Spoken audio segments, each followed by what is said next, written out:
I am not black. I mean, that's what the world calls me, but it's not me. I didn't come out of my mother's womb saying, "Hey everybody, I'm black."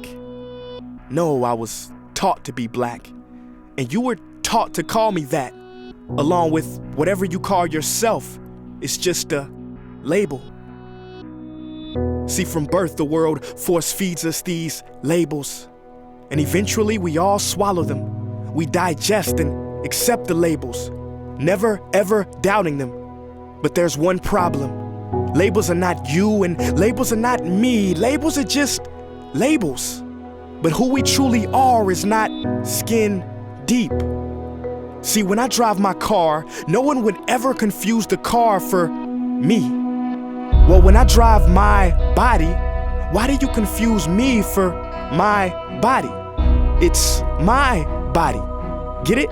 Not me. Let me break it down. See, our bodies are just cars that we operate and drive around. The dealership we call society decided to label mine the black edition, yours the Irish or white edition. And with no money down, 0% APR, and no test drive, we were forced to own these cars for the rest of our lives. Forgive me, but I fail to see the logic or pride in defining myself or judging another by the cars we drive. Because who we truly are is found inside. Listen, I'm not here to tell you how science has concluded that genetically we're all mixed and race in the human species doesn't exist, or how every historian knows that race was invented in the 15th century to divide people from each other and it has worked perfectly. No, I'm not here to lecture. I just want to ask one question. Who would you be if the world never gave you a label? Never gave you a box to check? Would you be white, black, Mexican, Asian, Native American, Middle Eastern, Indian? No, we would be one. We would be together. No longer living in the era of calling human beings black people or white people. These labels that will forever blind us from seeing a person for who they are, but instead seeing them through the judgmental, prejudicial, artificial filters of who we think they are. And when you let an artificial label define yourself, then my friend, you have chosen smallness over greatness and minimized yourself, confined and divided yourself from others.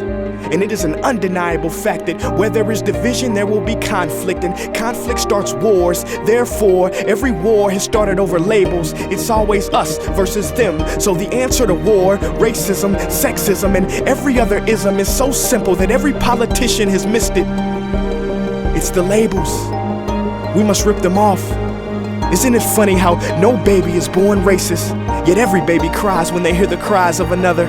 No matter the gender, culture, or color, proving that deep down we were meant to connect and care for each other.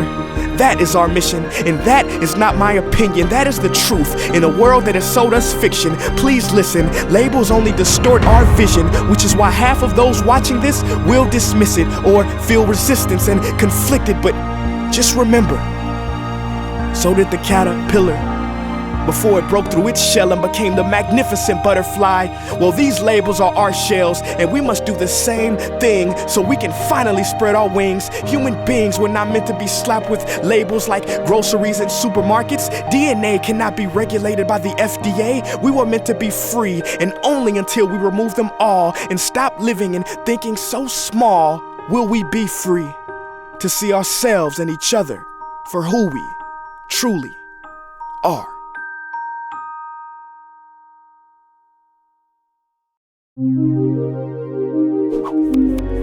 So what can we do in the face of all this madness and chaos? What is the solution? We can love. Trying to control the mind is like trying to flatten out water. You just make more waves.